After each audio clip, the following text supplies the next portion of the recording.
Welcome back to another episode of SideLines&PunchLines, episode number 5. Let's get it. Super Bro, crazy. excited. Hey, Super Bowl's right around the corner, Mark. How much time do we have before the Super Bowl? 1 week. 1 week, man. Mama. What are we doing for Super Bowl, by the way?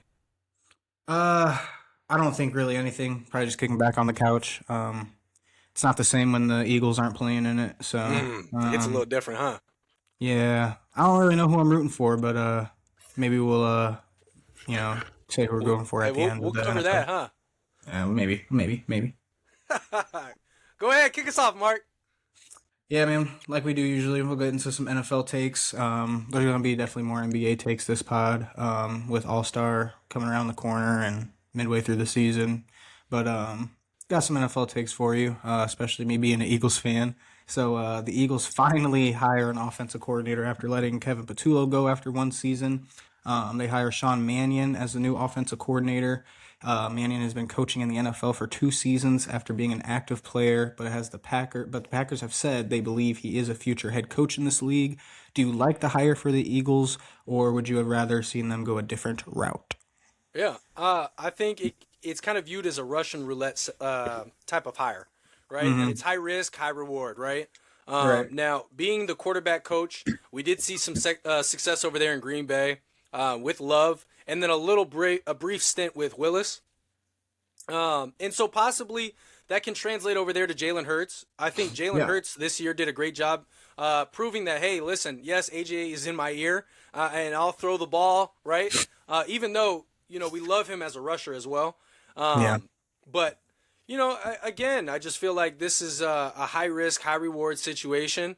But do I see him as a future head coach? It's something we still have to see, right? I mean, I think it's too premature to kind of label him as a future head coach when, Absolutely. he hasn't been that shot caller yet, right? Yeah. And so we'll see this year what he brings to the table. Yeah, no, absolutely. I like the hire as far as it comes from a Sean McVay, Kyle Shanahan, Matt LaFleur, West Coast offense type of system, which I always thought the Eagles have needed because they have had a bunch of talent on offense, and if they could have just gotten somebody in there under that tree or with experience at like calling plays, I think this could be a home run offense. I mean, we saw in 2024, 2025 when they won the Super Bowl. There was already complaints about the offense. Like that's when AJ started the complaints. So there was already, and they won a Super Bowl still, like with the offense not being able to maximize the talent that they have, players included. Players, got to take responsibility, and there's a couple players that I think could have definitely stepped up and shown some effort, even if they weren't unhappy. If you know who I'm talking about, but um, I know I like the hire from that standpoint. I don't like it because I did want somebody calling plays that has called plays before in the NFL. That's a huge, huge, huge part of that job. Like Hold you, on, hold on. You guys see why it's called sideline and punchlines, right? I hope they can tell why it's called sidelines and punchlines. That was I back hope to so. back, Mark. Oh, I'm sorry. No, but like I was saying, be like having experience calling plays in the NFL is a huge part of that job. And like you said, we won't know until we know. And I mean, Eagles fans after week 3 knew that Kevin Patullo was not the guy. It took the head coach 19 weeks. We just can't afford to have that happen. And the Eagles are kind of in a weird spot where the head coach, he doesn't call offensive plays because he did in 2021 and he was bad and he gave them up to then the offensive coordinator that would be in 2022. But and then he doesn't call defense. We have Vic Fangio who almost retired today, but it's sounding like he won't. He might be back with the Eagles for another season. Who he calls the defense. He runs the show over there. So is Nick Sirianni a culture builder? Yeah. I mean, he brings a culture to Philly that is, can be acclimated because of how he acts. And, the underdog, he acts like the underdog. A dickhead is how he acts, and that's who Eagles fans are. So, but like you said, we'll just have to wait and see. It's not like it's going to happen overnight. If it does, great, but it's going to have to be like a year or two process. What exactly do you see him bringing to the table, though? So just like for like an example, Kevin Patullo and our offense was I think rated number 1 for hitch routes in the league, and then the Packers were last. So that just tells you like, oh, the Packers are running a lot of motion, a lot of ways to throw the defense off balance. Like give them all these looks so they have to think, and you know what I mean. Read And and like we react. yeah, just creativeness. You know what I mean? Illustration. And the Eagles' offense was not creative last year. We were, top or bottom five in motion rate. And so just, give Jalen Hurts the tools and creativeness to work with because we've seen it before. And Right. he got to a Super Bowl, outplayed Mahomes, lost, got to another one. And Kellen Moore was, I mean, a pretty decent play caller, but it could have been a lot better. And he got a job in New Orleans because we won a Super Bowl. So, but Hmm. like I said, just creativeness. He brings a lot more creativeness than Kevin Patullo did, and that's good. That's why I said like I'm glad they got a West Coast offense type of guy in there. Under that, Shanahan and Sean McVay and Matt LaFleur, because he comes from Green Bay. So, and Jordan Love he's coached Jordan Love now for 2 years. Jordan Love's looked good. The offenses look good at times. I just think the Packers are missing a couple more stars on offense. So I'm just hoping Yeah. that it In the works out for him the previous coordinator, what was his name again? for the Eagles. Yeah.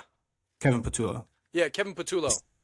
I mean, don't you view that if you're a franchise owner and also, a franchise GM, don't you think that that hire was kind of counterintuitive? Like, when you go to hire somebody, you're thinking of somebody who, meets a standard, who's reputable, or at least has some experience within, organization, coaching players, been a part Hmm. of a system, things like that. What do you think, makes of this hire? Does it, smear a stain on the Eagles? I mean, it's not a good hire in the sense that you just did this and it was a total failure. Mm. So I mean, it really can't argue that. But I think Nick Sirianni and he won like the Eagles won the Super Bowl last year. When you do that, you gain leverage, and in any circumstances, like Right. you just gain leverage. And I think he told Howie Roseman and Jeffrey Lurie like, hey, I want to pick my next offensive coordinator. Um, Howie Roseman and Mr. Jeffrey Lurie, owner of the Eagles, they picked Kevin or not Kevin, sorry, Kellen Moore, the 2024 year, 2025 year when they won the Super Bowl. And so after that, I think Nick Sirianni was like, "Hey, like we just won a Super Bowl. Let me now pick the offensive coordinator. I'm just going to pick in house." I think they listened, and it was just a total failure. And he went back with Kevin Patullo, like I said, like I mean 9, 10 years almost at this point. They worked in Indy together in 2017, so and like through 2020 until Nick got the job. So um, I know that Nick Sirianni had nothing to do with this hire. It was the GM and owner, but so you just have to trust them. I do trust them a lot more than Sirianni. They've built championship teams before and Mm-hmm. picked these guys, so Absolutely. I'm optimistic in that sense. But like I said, I just would have liked to have someone who has actually done it before, but you can't do it until you try it. So I mean, we'll Right. see what happens. Moving on though, Drake May has been limited in practice the last couple days. Mike Vrabel, head coach of the Patriots, says it's nothing to worry about. Do you trust what the head coach is saying? Maybe just some extra resting or other, in your opinion? That's a great question. I looked at New England's fan base. There's like a thread option on X, formerly known as Twitter, and New England didn't even show up to Denver until I think the day before the actual game, right? Mm, And so I remember there was some uproar about that, like, hey, the altitude out there is different. You need to get out there. You guys need to be playing. So I am totally bought in as far as getting some extra rest. I think that's just their culture. That's how they're going to go about things. We'd rather be fully rested. We'd rather be, prioritize our health, yeah. being, fully in our element before we step out and produce.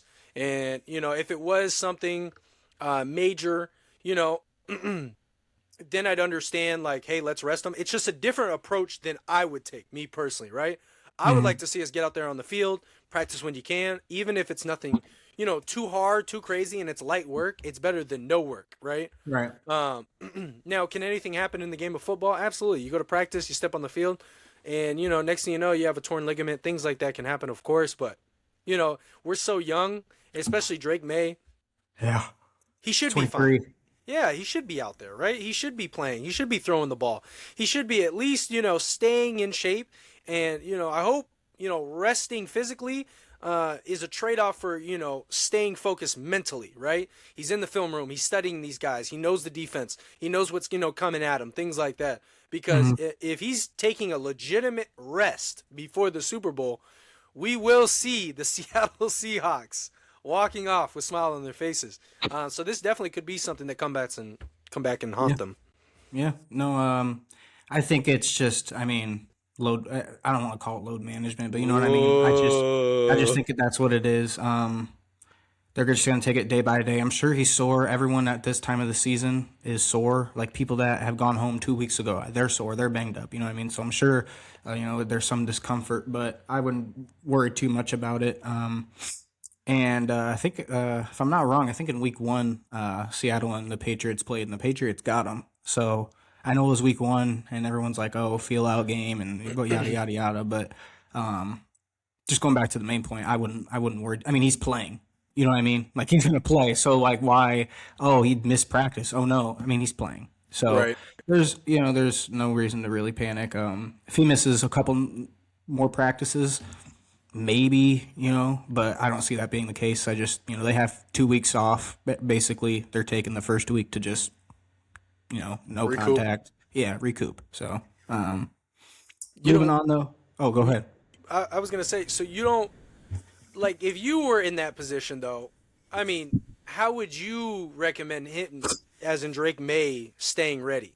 Is there a trade off? Like, hey, they might be resting physically, but as I like alluded to earlier, mentally staying prepared, right? Yeah, doing everything you can in that limited participant. You know what I Right. mean?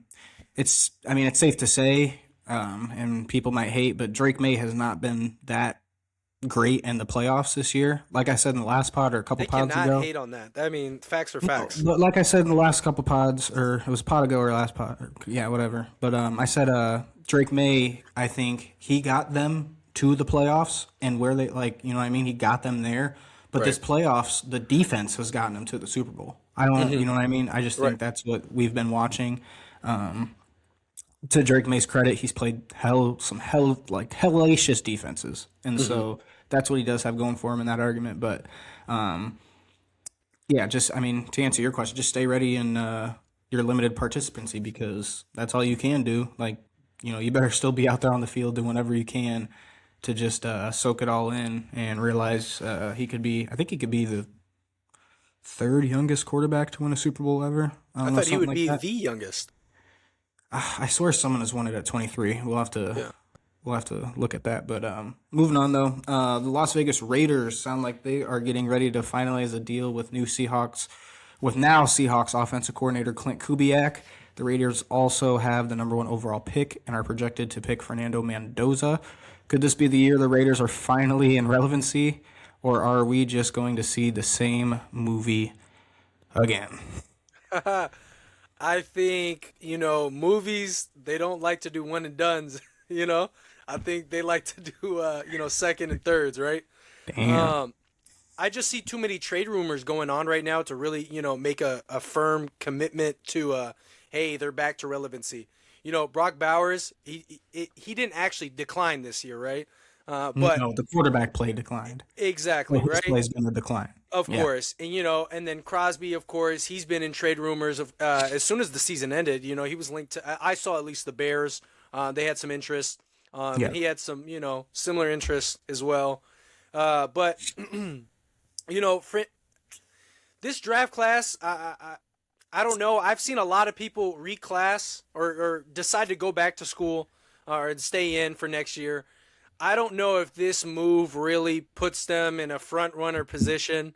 And, if they do go ahead and get Mendoza, you know, I forgot how much they paid to Gino, but it's just a tough call to really be like, hey, this changes their season. I think Mendoza will bring in some fans, of course, but the Raiders aren't in position to be like, hey, you know what? Now we have all the pieces. We have Genti and we have Mendoza. We have Brock. Let's go out there and get them. I just don't see that happening just like that. No. No. Um, what happened as far as like the head coaching pick for Clint Kubiak.